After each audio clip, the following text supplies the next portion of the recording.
vamos continuar acompanhando esse caso, que é outro caso de uma outra adolescente. Desta vez ela tinha um namorado e esse homem desgraçou com a vida dessa menina. 14 anos de idade. Queimou a cara inteira, o corpo, 50% do corpo queimado em Barra dos Coqueiros. A mãe avisou. Pelo amor de Deus, minha filha, não quero esse homem não, sai dessa vida. Mas ela quis. Ela viveu com esse homem de 22 anos, né, contra a vontade da mãe, mesmo a mãe avisando. E sabe o que aconteceu? Queimadura de 2º e 3º grau. 50% do corpo praticamente. Noticiamos aqui no Cidade Alerta, tem uns 6 meses mais ou menos. A gente vai relembrar um trecho desta entrevista com o depoimento da mãe da vítima. Pelo estado que ela se encontra, não tem como dizer que foi um acidente. Todo mundo que viu minha filha, entendeu? Todo mundo diz, até quem não entende dessas coisas está dizendo que não foi acidente. Até eu como mãe, eu sei que não foi acidente pelo estado que ela se encontra. Ela tá com o corpo praticamente todo queimado, né?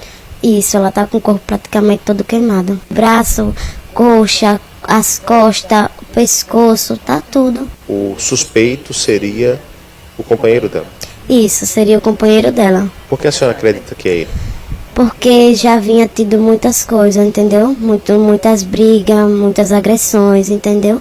E por estar só eles dois dentro de casa, entendeu? Eu não consigo pensar em outra pessoa, porque só moravam eles dois. Ele chegou a bater nela? Ele já bateu nela várias vezes. Ele é maior e ela é menor? É, isso. Esse relacionamento era aprovado pela senhora? Não. A senhora chegou a tentar evitar esse relacionamento? Tentei muito, eu fiz de tudo. Fiz de tudo para não deixar minha filha se relacionar com ele. Vocês viram aí rapidamente a advogada Carla Daniela, que mandou pra gente um vídeo. Lucas Moura vai chamar pra gente já, explicando algumas questões deste caso. Mas temos relativamente uma boa notícia, né? Se é que existe algo bom nessa história, né, Lucas? Finalmente, 6 meses depois de noticiarmos aqui, este homem está preso. Boa noite, Lucas.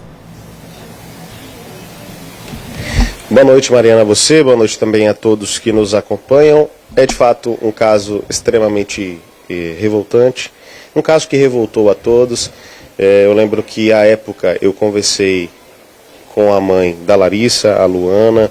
À época a gente teve assim, algumas situações, tratava-se a época de uma denúncia, era uma suspeita da mãe.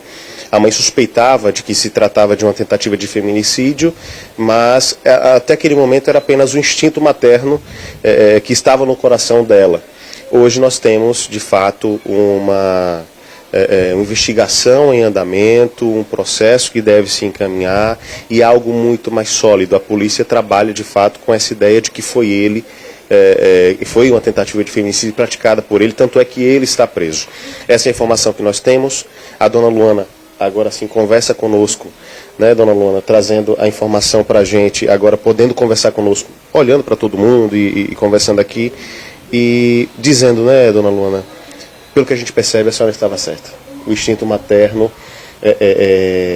da senhora falou mais alto e falou o que tinha que ser falado, né? A senhora sabia naquele momento que, apesar do seu ex-genro, né, vamos chamar assim, ter dito que tinha sido um acidente, algo assim, a senhora sabia que tinha sido uma tentativa de feminicídio, a senhora sentiu isso e tudo caminha para essa confirmação, né? Eu digo que sim caminha para a confirmação porque a gente tem uma questão jurídica a ser resolvida. Ele precisa ser condenado para que a gente diga definitivamente que isso aconteceu. Mas é o que tudo indica, né, dona Luana? Boa noite para a senhora, seja bem-vinda. Boa noite. É instinto de mãe. Uma mãe não se engana. Eu sou mãe, eu criei ela saiu dentro de mim. Então, se ela quebrava uma unha, eu sabia.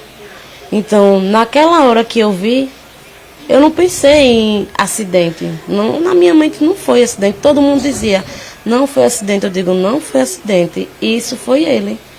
Então, ela passou 170 dias, né, internada. Quando ela voltou sem falar, só saía o som. E nesse som, ela queria contar. Só que não tinha como ainda sair a voz dela. E eu fui esperando, dando tempo ao tempo, entregando a Deus a recuperação dela. E no momento certo, ela conseguiu contar. Ela contou primeiro para minha mãe, né? Aí depois contou pra mim. Ou seja, ela mesma trouxe esse relato, né? Ela mesma. Eu tô aqui com a Larissa está aqui com a gente, né? E tá aqui ao lado da senhora. Isso. Tá em casa. Tá, graças a Graças a Deus. Deus, né, Larissa? Ela tá aqui com a gente. E a gente, inclusive, Mariana, é até importante dizer, o nosso diálogo ele é bem franco e bem aberto com o público. E eu estava conversando isso com a dona Luana, com a Larissa aqui antes. E a gente perguntando, né, Larissa, deve ou não deve aparecer? A gente estava se perguntando e tentando pensar sobre o que deveria ser feito. E até bom que a gente explique isso ao público, porque a gente conversando, a gente chegou à ideia de, mais ou menos do seguinte, porque, primeiro o seguinte, a Larissa, ela volta para casa, a partir de agora, a ideia é que ela tenha uma vida normal. Com certeza. E essa é a Larissa. Né? Essa é a Larissa que vai à padaria, Isso. é a Larissa que vai ao supermercado, que daqui a pouco vai fazer um lanche, que ela está dizendo aqui que tá com fome, ansiosa para fazer um lanche. É a Larissa que vai voltar a gravar vídeo no YouTube. Que já participa de lives, que vai conviver normalmente em sociedade como qualquer outra pessoa que se recuperou de um trauma, e o dela é um trauma enorme, mas é isso. Então, se essa é a Larissa, né, ela pode sim aparecer aqui ao lado da mãe para poder conversar com a gente, né? E aí eu queria saber justamente isso, né? Como é que está esse momento da sua filha? Como é que vocês estão lidando com isso tudo? Como é que está sendo? Assim, antes a angústia era grande, porque eu via ela e me sentia mal por ele não estar preso. Hoje eu já consigo respirar mais sossegada, sabe, aliviada por saber que ele está preso, né? E de uma forma ou outra, a justiça de Deus não falhou, né? E ele está preso. Aí eu posso respirar sossegada, aliviada e mostrar para minha filha que agora ela está segura. Porque antes ela estava com medo, né? Agora não, agora ela está segura. Quando eu contei para ela que ele estava preso, ela ficou alegre, ela gravou vídeo com as redes sociais dela, tudo dançando. Então ela ficou alegre. Então hoje nós duas podemos dormir tranquila nessa parte. Na outra parte é que nós estamos passando por muita dificuldade, porque eu não posso ainda trabalhar e deixar ela. Porque a senhora tem que dar um suporte a ela. Tenho. Né? É porque ela está andando, está fazendo as coisinhas dela sozinha, só que ela não está 100%, né? As pernas dela ainda travam, fica dormente, entendeu? Graças a Deus ela se livrou. E até a questão da companhia mesmo, para apoio moral, psicológico, que a senhora tem dado, né? Graças a Deus ela se livrou das fraldas, não está mais na fralda. Ela já vai pro banheiro, né, mãe? Sozinha, fazer as coisinhas dela, né? Mas ela ainda precisa de mim, de um suporte, porque pra rua ela não pode sair. Sim. E dentro de casa eu tenho que estar com ela, né? Daqui a pouco a gente vai, inclusive, pedir a colaboração do público que está em casa. Mas a senhora me contou, então, que, obviamente, naquele momento em que o crime aconteceu, só a Larissa e o rapaz, o ex-companheiro, o suspeito, que tem 22 anos, tinha a época, estavam lá. Então, ela era a testemunha ocular, a vítima e testemunha ocular da situação. E foi ela que relatou para a senhora, não foi? Isso, foi ela que relatou. Vamos? Foi, mãe? Não, você relatou. Ela Ela não escuta direito não, tem que dar um gritinho porque Sim. ela queimou os ouvidos. Mas foi ela que contou toda a história para a senhora, né? Ela falou para a senhora que tinha sido, que ele teria ateado fogo nela depois de um momento de raiva. Isso, ela contou pra mim que eles tinham chegado da praia e que ela tava falando com um amigo dela e que ele pegou o telefone dela. Aí ela pegou e foi pro quarto, sentou na cama, aí mexeu no outro celular. Aí foi quando ele pegou na cozinha o álcool e jogou nela na cama. Nesse momento ela saiu correndo pro banheiro. Aí foi quando ele foi e ficou na porta do banheiro olhando. Ele ficou na porta do banheiro e no momento em que ele chamou vocês, ele alegou que teria sido um acidente. Isso. Aí ela começou a gritar por socorro. Aí isso foi os vizinhos que ouviu. E quando os vizinhos entrou, aí ele pôs e foi dar socorro. O ex-companheiro dela, né? Aí levou ela para o hospital e ficou lá no hospital dizendo que tinha sido um acidente. E todo frio. Todo mundo que cuidou de minha filha no hospital, que viu ele, que olhou para a cara dele, todo mundo disse, a todo tempo, ele frio. Sim. Entendeu? Era essa a situação. Né? E é nessa situação. Aí eu esperei ela, né? Então, para a senhora, não resta dúvida, na prática, então, que ele cometeu o crime. Não tenho A dúvida. própria Larissa contou toda essa história. Ela contou no depoimento dela que ela deu, ela contou. Ela passou muito tempo internada, não foi isso? Passou 170 dias internada. 5 meses E alguns dias. E alguns dias. Nesse período ela não se comunicava com a senhora. Foi depois que ela voltou para casa que contou ou ainda no hospital? Não, ela contou no hospital. Ainda no hospital ela te contou toda essa história. Quando ia fazer 4 meses, ela contou. E agora tem um mês que ela está em casa? Ela chegou dia 28 de março. 28 de março, 28 de abril, um mês e 7 dias, Isso. 8 dias mais ou menos. Isso. Eu vou fazer o seguinte, eu queria chamar agora o vídeo da da advogada Carla Daniele, que é quem acompanha o caso, é assistente de acusação, está dando todo o suporte jurídico à família, que está se sentindo, inclusive, a dona Luana disse que está se sentindo muito bem assistida pela advogada. Com certeza. Que tem prestado todas as informações, tem feito um trabalho muito bacana. E nós vamos acompanhar o que disse a doutora, a advogada Carla Daniele sobre essa situação toda, sobre essa questão jurídica. Vamos acompanhar. A menor, né, teve queimaduras de 2º e 3º graus, praticamente 45% do seu corpo queimado, e o único suspeito, que é o seu companheiro na época, está preso, né? Foi preso agora, dia 2 de maio, na cidade de Extrema, e está no presídio de Extrema. Bom, após essa conclusão aí do inquérito policial, nós não temos ainda informações se ele será transferido para cá, para o nosso estado. Então, após essa conclusão do inquérito, virá uma ação penal, né? A tentativa de feminicídio é um crime hediondo, né? Então ele vai, e é um crime doloso contra a vida, então ele irá provavelmente a júri, né? Então essas são as informações atuais do caso da menor. Bem, está aí a advogada Carla Daniele trazendo as informações sobre o caso.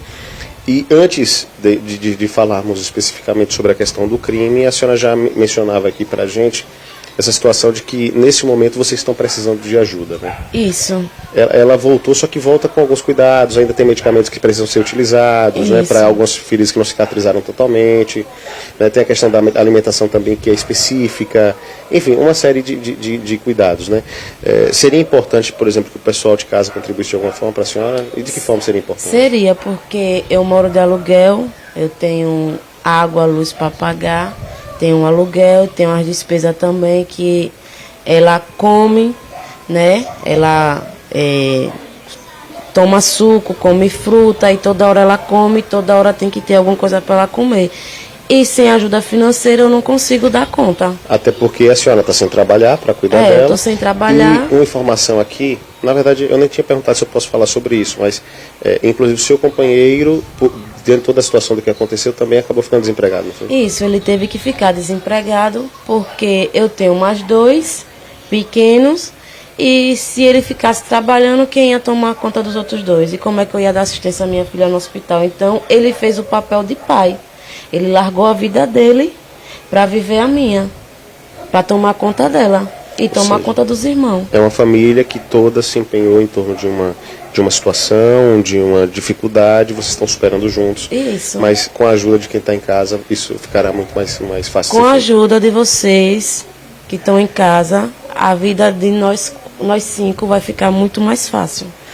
O Pix está aparecendo na tela. Eu já vou devolver para a Mariana. Agora, por último, obviamente, eu só queria fazer essa última pergunta, que naturalmente eu imagino que além da contribuição de quem está em casa, o que vocês esperam hoje é justiça, né? Eu espero justiça, eu espero que ele pegue muitos anos de cadeia, para que ele não faça isso com mulher nenhuma, com ser humano nenhum, porque o que ele fez, nem cachorro merece. Eu espero que ele pegue muitos anos, o que eu quero é justiça. Quero que ele pegue muitos anos de cadeia e que não saia mais nunca. Enquanto eu e minha filha estiver viva, eu quero que ele continue lá dentro preso. Até por uma questão de segurança. Né? Até por uma questão de segurança. Eu quero. Dona Luana, eu quero agradecer demais a senhora por conversar conosco. Eu sei que não é um momento fácil. A senhora tem se mostrado bastante forte mas eu imagino que muito é em função mesmo de demonstrar essa força para a Larissa, para que ela consiga seguir, né, de alguma forma. Eu tenho que mostrar a ela que a vida não acabou. A vida só está começando. Se eu cair, ela cai também. Então eu não posso cair. E a gente percebeu como a senhora se dedicou como mãe mesmo, como uma verdadeira leoa, vou usar essa expressão, para poder mostrar que a senhora estava certa em relação ao que tinha acontecido com sua filha e para pedir justiça por isso. Parabenizar a senhora por tudo isso, pela sua batalha. Desejar, enfim, tudo de bom para vocês. A você, viu, Larissa? Larissa. Tudo de bom, viu? Que Deus abençoe, que tudo dê certo, que vocês consigam seguir. E Mariana, para quem está em casa, a gente repete, né? A gente pronuncia o Pix está aparecendo na tela, mas é o 066 858 35508. 066 858 35508. É o Pix, está no nome da Luana de Jesus Barbosa. Então, quem puder de alguma forma contribuir, vai estar ajudando essa família a seguir, né, de alguma forma. Esse é o momento, isso é o que elas querem, né? Eles querem de alguma forma, quando eu falo da família, eles todos querem, é conseguir seguir de uma forma mais confortável, por assim dizer. Volto com você, Mariana. Lucas, a Luana me ouve? Se eu falar 2 palavrinhas aqui com ela, ela me ouve? É bem rapidinho, o diretor Fábio Teles pede pegar o que fone eu aqui, vou continue tentar. aqui. Mas deixa eu só falar uma coisa aqui, Você Luana. coloca esse fone. Eu preciso muito, Luana, preciso muito te parabenizar. Tá ouvindo? Eu me lembro que você, ainda quando era uma suspeita, quando ela ainda não tinha confessado a versão oficial, a sua luta, e eu digo para vocês em casa, o que é ser mãe, né? De uma adolescente que você tá vendo que tá indo para um caminho que não vai dar certo. A Luana não tinha, gente, como segurar a filha dela dentro de casa. Ela fez o que toda mãe deve fazer, orientar. Assim ela fez com a Larissa. A Larissa quis seguir o caminho dela. Infelizmente, aconteceu tudo o que aconteceu, mas ainda assim, você não ouve a Luana julgar a filha dela, pelo contrário. Ela abraça, ela ampara, mesmo com toda a dificuldade, mesmo Luana imaginando que o pior podia acontecer. O Pix está aparecendo na sua tela, se você puder ajudar essa mãe que só tem um objetivo, que a filha dela siga a vida como deve ser, como deveria ser antes de tudo isso acontecer. E vai, viu, Luana? Eu tenho certeza que a trajetória da Larissa é grande e vitoriosa. Infelizmente, eu preciso seguir por aqui. Deixa eu dar um recado para você que está em casa.